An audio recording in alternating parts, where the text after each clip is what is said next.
I am Anitha. ഇരിക്കരുതേ.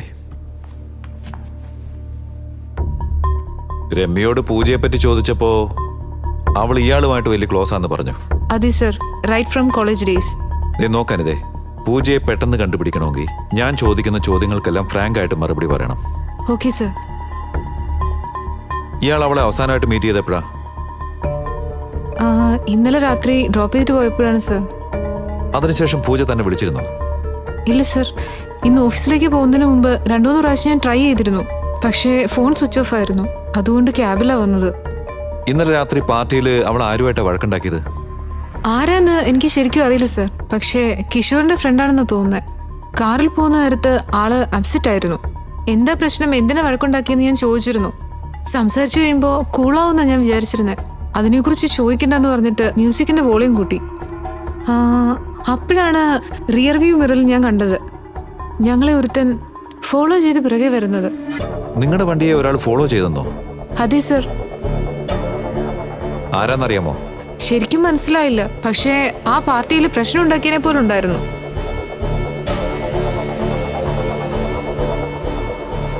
അതിനുശേഷം എവിടേക്കാ പോയത്? എന്നെ വീട്ടിൽ ഡ്രോപ്പ് ചെയ്തിട്ട് അവൾ ഉടനെ പോയി. ഇയാളെ ഡ്രോപ്പ് ചെയ്ത സമയത്ത് അയാളെ വീണ്ടും കണ്ടിരുന്നോ? കണ്ടില്ല സർ.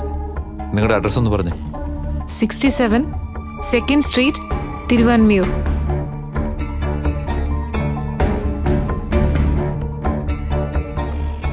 ഹലോ അൻവർ. അനിതയുടെ വീടിന്റെ ലൊക്കേഷൻ ഞാൻ നിങ്ങൾക്ക് അയച്ചിട്ടുണ്ട്. നിങ്ങൾ എത്രയും പെട്ടെന്ന് പൂജയുടെ കാറിന്റെ റൂട്ട് ട്രേസ് ചെയ്ത് അവളുടെ കാറിന് ഏതെങ്കിലും ബൈക്ക് ഫോളോ ചെയ്തോന്ന് ഒന്ന് അപ്ഡേറ്റ് ചെയ്യും. Okay, thanks Anitha. തനിക്ക് പോകാം. Okay sir. Excuse me sir, I am Kishore. വന്നിരിക്കൂ.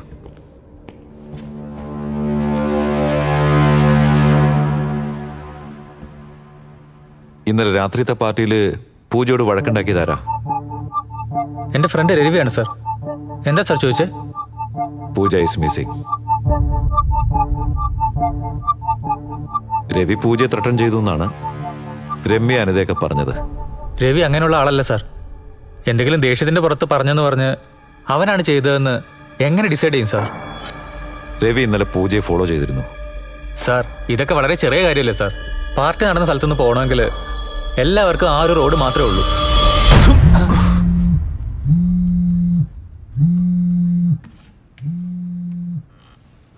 പറയൂ അൻവർ. സാർ, പാർട്ടി ലൊക്കേഷനിൽ നിന്ന് സാർ അയച്ച ലൊക്കേഷനും കഴിഞ്ഞ് ഒരു ബൈക്ക് പൂജയുടെ കാറിനെ കണ്ടിന്യൂസ് ആയിട്ട് ഫോളോ ചെയ്തിട്ടുണ്ട്.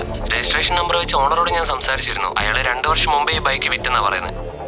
ഒരു കാര്യം ചെയ്യും, നിങ്ങൾ ആ ബൈക്കിന്റെ CCTV ഫുട്ടേജ് വേഗം എനിക്ക് അയക്കേ. Okay, thanks. രവി എങ്ങനെയാ പരിചയം? ഞാനും അവനും സ്കൂൾ മുതൽ കോളേജ് വരെ ഒന്നിച്ചാ പഠിച്ചത്. ഇപ്പൊ അവനെന്താ ചെയ്യുന്നേ? ശരിക്കും അറിയില്ല സാർ. കഴിഞ്ഞ 2 വർഷമായി അവൻ പാർട്ട് ടൈം ജോബാണ് ചെയ്തുകൊണ്ടിരിക്കുന്നത്. ബെസ്റ്റ് ഫ്രണ്ടാന്നല്ലേ പറഞ്ഞേ? എന്നിട്ട് അവൻ എന്താ ചെയ്യുന്നതെന്നറിയില്ല. ഓഫീസിൽ വന്നതിന് ശേഷം എനിക്കത്ര ടച്ചില്ല സാർ. ഈ പാർട്ടിയുടെ ഇൻവിറ്റേഷൻ തന്നെ വാട്സാപ്പിൽ ലാസ്റ്റ് ടൈമാണ് ഞാൻ അയച്ചത്.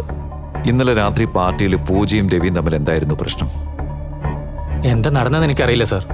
പക്ഷേ ആ പ്രശ്നം നടന്നതിന് ശേഷം പൂജ അവിടെ നിന്ന് പോയി. ഞാനാണ് അവരെ ഫോഴ്സ് ചെയ്ത് അവിടെ നിന്ന് മാറ്റിയത്. അതിനുശേഷം ഞാൻ രവിനെ കണ്ടിട്ടില്ല.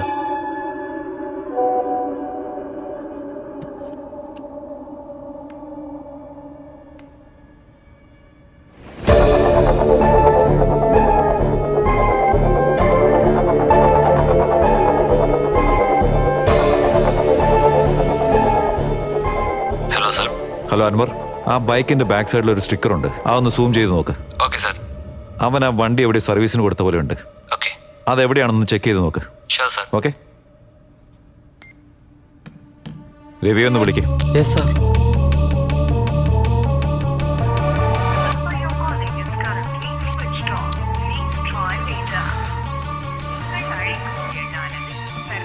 Switch off sir. അവന്റെ ഫോൺ നമ്പറും അഡ്രസ്സും പറ. നമ്പറുണ്ട്, പക്ഷേ അഡ്രസ് ഇല്ല സാർ.